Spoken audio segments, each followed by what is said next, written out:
दोस्तों, hi everyone, कैसे हैं आप सब। दोस्तों, एक बार मैं फिर से आ चुका हूं अपनी वही पुरानी कहानी पूरी करने।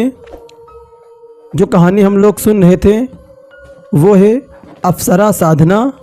और अब तक के हम लोगों ने कहानी में जाना कि एक आदमी साधना को पूरी कर लेता है और फिर जब साधना हो जाती है उसके बाद अप्सरा सिद्ध हो जाती है और फिर वो अप्सरा उस आदमी के साथ रहने लगती है। और अब उसके आगे और उर्वशी ने उससे कहा कि वो खेतों में काम करने ना जाए, लेकिन मंजीत ऐसा नहीं कर सकता था। उर्वशी ने कहा कि वो खुद उसे मालामाल कर देगी। मंजीत को ये बात समझ नहीं आई कि वो ऐसा करेगी कैसे, लेकिन जब उर्वशी ने उसे अपने पहने हुए जेवर दिए तो उसकी आंखें चौंधिया गईं। उर्वशी ने कहा कि अब उसे मेहनत करने की कोई भी ज़रूरत नहीं, वो उसे इतने जेवर और सोने चांदी देगी कि सारी ज़िंदगी वो खुशी से गुजार लेगा। उस बदले में उसे उर्वशी को हमेशा प्यार देना होगा। मंजीत मान गया और फिर इसके बाद उसकी ज़िंदगी ही बदल गई। देखते ही देखते उसके पास इतने पैसे आ गए कि गांव के बाहर ही उसने एक शानदार घर बना लिया। अच्छे कपड़े, अच्छा खाना, अच्छा घर, गाड़ी, सब कुछ आ गया उसके पास। वो उर्वशी को संतुष्ट कर रहा था और वो उसे सोने चांदी से तौल रही थी। अब उसके जीवन में ऐशो आराम की कोई भी कमी नहीं थी, लेकिन फिर भी वो पूरी तरह से खुश नहीं हो पा रहा था, क्योंकि रोज़ सुबह शाम घर पर रहकर उर्वशी को प्यार करके वो थक चुका था और उसे थोड़ा आराम चाहिए था, जो उर्वशी उसे करने नहीं देती थी। और फिर एक रात मंजीत ने कहा कि वो जल्दी सोना चाहता है। उर्वशी ने उसे कुछ भी नहीं कहा और मंजीत जाकर सो गया। रात के करीब 1 बज रहे थे जब उसने एक अजीब सा सपना देखा, जिसमें वो अपनी पहली पत्नी के साथ था। वो दोनों बहुत खुश नज़र आ रहे थे, लेकिन अचानक पीछे से किसी ने उसकी पत्नी की गर्दन पकड़कर मोड़ दी और वहीं उसकी मौत हो गई। ये सपना देखकर अचानक मंजीत उठ गया और आसपास देखने पर पता चला कि वो उर्वशी के साथ है, जो उसके बगल में आराम से सो रही थी। उसे राहत की सांस आई और वो फिर वापस से सो गया। लेकिन फिर से करीब 3 बजे उसे वापस से एक सपना आया, जिसमें वो फिर से अपनी पत्नी के साथ था। दोनों एक जंगल में भटक रहे थे। आसपास से अजीब गरीब आवाज़ सुनाई दे रही थी। मंजीत आगे आगे चल रहा था और उसकी पत्नी पीछे पीछे आ रही थी। फिर अचानक पीछे से कुछ आवाज़ सुनाई दी। वो आवाज़ सुनकर मंजीत चौंक सा गया और पीछे मुड़ा।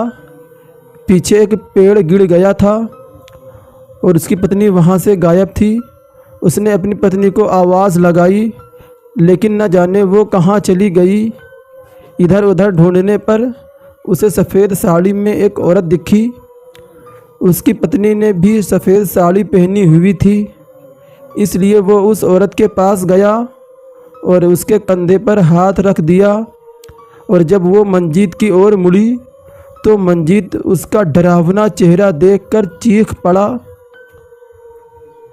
वो उसकी पत्नी नहीं थी, लेकिन उसके मुंह से खून बह रहा था। उसकी ज़बान कटी हुई थी, आंखें फूट चुकी थी, चेहरा पूरा सफ़ेद और होंठ काले पड़ गए थे। उसके सामने का आधा बाल गायब था और वो बहुत ही भयानक लग रही थी। नाक से लेकर गले तक एक चीरा बना हुआ था, जिसमें से खून बह रहा था। वो चेहरे देखते ही मंजीत चीखा और सपने से बाहर आ गया। पसीने में पूरी तरह भीगा हुआ वो थरथरा कर काँप रहा था। उर्वशी उसकी चीख सुनकर उठी और मुस्कुराकर बोली, क्या हुआ? कोई बुरा सपना देखा क्या? चिंता मत करो, जब तक तुम मुझे प्यार करोगे ना, तब तक वो सपना सच नहीं होगा। और फिर उसकी बात सुनकर मंजीत की रोंगटे खड़े हो गए और मंजीत समझ गया कि ये सपने उसे उर्वशी के कारण आ रहे थे। तभी उर्वशी मंजीत के करीब आने लगी। मंजीत उससे दूर होना चाहता था, लेकिन उर्वशी खुद को संतुष्ट करना चाहती थी, इसलिए उसने ज़बरदस्ती उसके साथ सुबह तक संभोग किया। मंजीत बहुत थक चुका था और बहुत कमज़ोर महसूस कर रहा था, लेकिन सुबह नाश्ता करने के बाद उसे किसी काम से बाहर जाना था। उर्वशी उसे रोकने की कोशिश कर रही थी, पर मंजीत ने कहा कि वो जल्दी घर आ जाएगा, तो उर्वशी ने उसे जाने दिया। पर रात के करीब 11 बजे मंजीत घर आया। वो बहुत थका हुआ लग रहा था और सोने ही जा रहा था, लेकिन तभी पीछे से उर्वशी ने उसे पकड़ ही लिया और ये देखकर मंजीत बुरी तरह से घबरा गया। उर्वशी ने गुस्से में कहा, किसके साथ सोकर आए हो तुम? हाँ, मुझे किसी की खुशबू आ रही है तुम्हारे शरीर से। और ये सुनकर मंजीत के पसीने छूट गए। मंजीत अपनी पुरानी दोस्त से मिलने गया हुआ था, जो पास में ही शहर में रहती थी, लेकिन बातें करते करते दोनों ही एक दूसरे के करीब आ गए और उस समय मंजीत उर्वशी के बारे में भूल गया। उर्वशी ने उसका गला पकड़ लिया और कहा, इसका बहुत बुरा अंजाम भुगतना पड़ेगा। तुम्हारी बलि मुझे चाहिए गई है, तो अब तुम्हें लेकर ही जाऊंगी मैं। और ये कहते ही उर्वशी ने उसके सामने से गायब हो गई। उसकी बातें मंजीत के पल्ले नहीं पड़ी।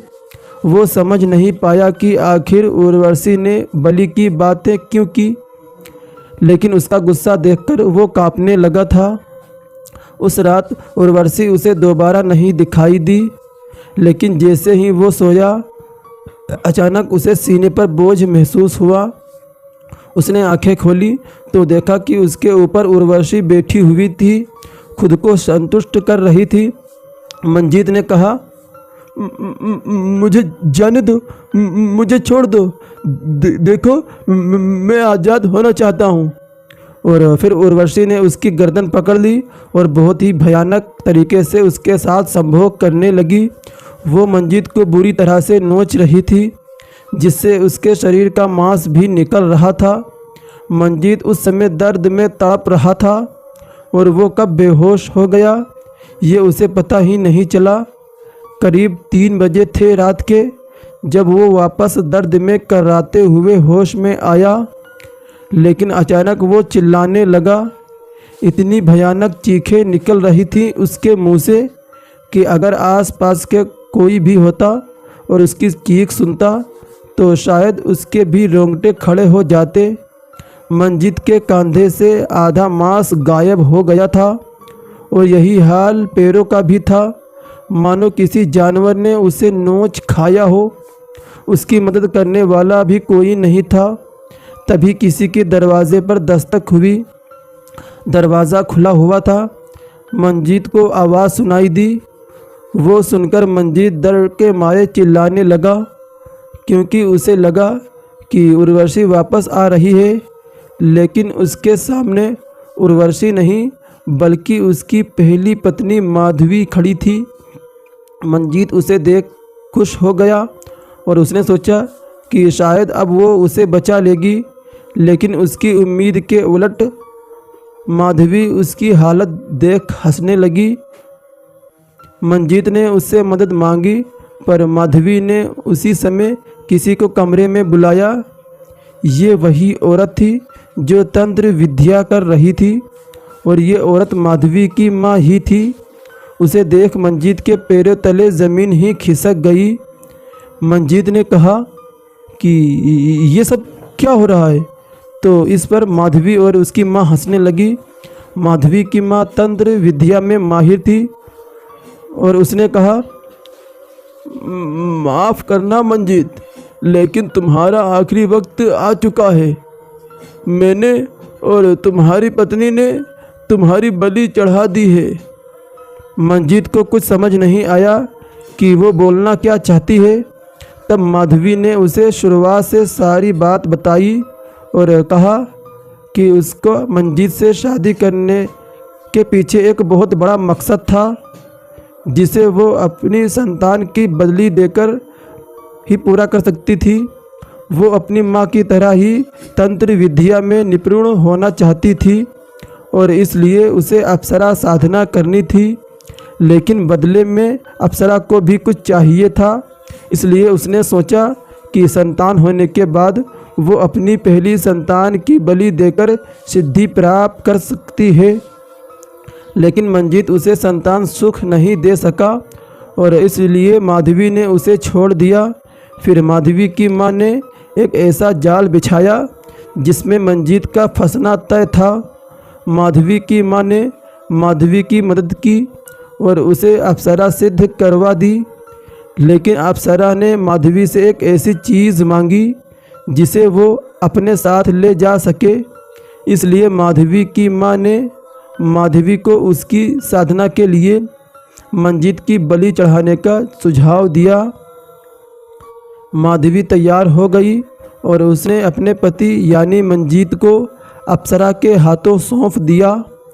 उसी समय मंजीत भी अप्सरा साधना कर रहा था, लेकिन मंत्रों का सही से जाप ना कर पाने और गुरु का मार्गदर्शन ना होने के कारण 1 महीने बाद भी उससे अप्सरा सिद्ध नहीं हो रही थी। तब माधवी की माँ ने तंत्र विद्या से अप्सरा उर्वशी को मंजीत के पास भेज दिया और कहा कि वो जब तक चाहे तब तक मंजीत के ज़रिए खुद को संतुष्ट करके उसे मारकर अपने साथ ले जा सकती है। यानी मंजीत ने अप्सरा को सिद्ध नहीं किया था, बल्कि उसे माधवी की माँ ने भेजा था। अप्सरा माधवी को बहन के रूप में सिद्ध हुई थी और जब जब माधवी उसे कोई काम देती तब तब बदले में अप्सरा मंजीत के साथ संभोग करते हुए उसके प्राण भी निकाल रही होती थी और इसीलिए मंजीत का शरीर बहुत कमज़ोर हो चुका था। मंजीत के शरीर में इतनी ताकत नहीं थी कि वो अब वहाँ से भागने की कोशिश भी कर सके और उसकी बेबसी देखकर माँ बेटी हंस रहे थे। मंजीत को लग रहा था कि अब उसका आखिरी समय आ गया है। तभी उसे घुंघरू की आवाज़ सुनाई दी और उसके पसीने छूट गए। उसका पूरा शरीर ठंडा पड़ चुका था। मंजीत ने उनसे विनती की कि वो उसे बख्श दे, लेकिन माधवी ने कहा कि अब उसके बचने का कोई भी रास्ता नहीं है, क्योंकि अब वो उसे लेकर ही जाएगी और अगर किसी ने उसे बचाने की कोशिश भी की तो उसके लिए भी अच्छा नहीं होगा। माधवी की माँ ने मंजीत से कहा, भैया हम तो कुछ भी नहीं करेंगे, क्योंकि तुम्हारे बाद हमें एक नया शिकार भी ढूंढना होगा अप्सरा के लिए। और ये कहकर वो हंसते हुए वहाँ से वो लोग चले गए और मंजीत मदद के लिए चिल्लाता रहा। करीब 10 मिनट के बाद वो पलक से उतरने की कोशिश करने लगा, लेकिन ज़मीन पर मुंह के बल गिर पड़ा और घसीटते हुए दरवाजे की ओर जाने लगा। जब वो दरवाजे के पास पहुंचा तो अचानक दरवाज़ा बंद हो गया। मंजीत दरवाज़ा पीटने लगा, पर मदद के लिए दूर दूर तक कोई भी नहीं था और फिर इतने में ही किसी ने पीछे से उसके पैरों को पकड़कर खींचा और जब मंजीत ने पीछे की ओर देखा तो सामने अप्सरा को पाया। अप्सरा के चेहरे पर एक अजीब सी मुस्कान थी। उसने कहा, आज मैं तुम्हें ले जाऊंगी। मंजीत उसके आगे गिड़गिड़ा रहा था, जान की भीख मांग रहा था, लेकिन अप्सरा ने उसकी विनती तक नहीं सुनी। फिर वो उसके सामने वापस निर्वस्त हो गई और उसके साथ पूरी तरह से संभोग करने लगी।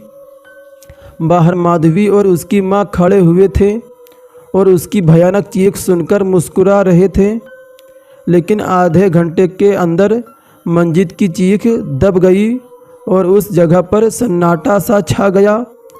कमरे में मानो खून की नदी बह रही थी। फर्श खून से लथपथ हो चुका था और मंजीत की लाश कमरे में पड़ी हुई थी। अप्सरा वहाँ से जा चुकी थी और मंजीत को भी ले जा चुकी थी। अगले कुछ दिनों तक उसकी लाश वहीं सड़ती रही और उसके बारे में किसी को कुछ पता भी नहीं चला। लेकिन एक दिन उस रास्ते से कुछ लोग गुज़र रहे थे जिन्हें अजीब सी गंदी बदबू आई। उन्हें लगा कि जैसे आसपास कोई जानवर मरा हुआ है। लेकिन मंजीत के घर के दरवाजे पर कुछ कुत्ते थे जो अंदर जाने की कोशिश कर रहे थे और भौंक भी रहे थे। उन्हें देखकर वो लोग उसके घर के पास गए और पास जाने के पर उन्हें और गंदी बदबू आई। उन लोगों ने दरवाज़ा पीटा, लेकिन जब दरवाज़ा किसी ने नहीं खोला तो उन लोगों ने दरवाज़ा तोड़ दिया और अंदर का मंजर देखकर उनकी आंखें जैसे बाहर आ गईं और रूह कांप गई। मंजीत की लाश बुरी तरह से सड़ चुकी थी। उस पर कीड़े मकोड़े पड़ गए रहे थे और चेहरा तो बिल्कुल पहचान में ही नहीं आ रहा था। उसकी वो घिनौनी हालत देख उन लोगों का दिल दहल गया और वो डर कर गाँव की ओर भागे। गांव वालों को उन्होंने इसकी खबर दी और पुलिस तक ये बात पहुंच गई। पुलिस ने जब उसकी लाश देखी तो वो इस हालत में भी नहीं थी कि उसका पोस्टमार्टम किया जाए। वो पूरी तरह से ख़राब लाश हो चुकी थी। इन्वेस्टिगेशन के बाद भी ये पता नहीं चला कि आखिर मंजीत के साथ हुआ क्या। इन्वेस्टिगेशन के बाद कुछ भी समझ में नहीं आ रहा था कि आखिर इस लाश के साथ हुआ क्या। और माधवी और उसकी मां पर भी किसी का शक नहीं गया और वो दोनों अपने नए शिकार की ओर चल पड़े। तो दोस्तों, आज की कहानी में बस इतना ही। और आपको कमेंट करके ज़रूर बताना है कि आपको ये कहानी कैसी लगी, अप्सरा साधना आपको कैसी लगी। प्लीज़ हमें कमेंट करके ज़रूर बताएं। और इसी तरह की डरावनी कहानियाँ सुनने के लिए हमारे चैनल को सब्सक्राइब करें और बेल आइकन को भी दबाएं ताकि हमारी जो नई वीडियो अपलोड हो सबसे पहले आप तक नोटिफिकेशन पहुंच सके। तो फिर आपसे मुलाकात होगी एक और नई वीडियो में। तब तक के लिए bye bye and take care.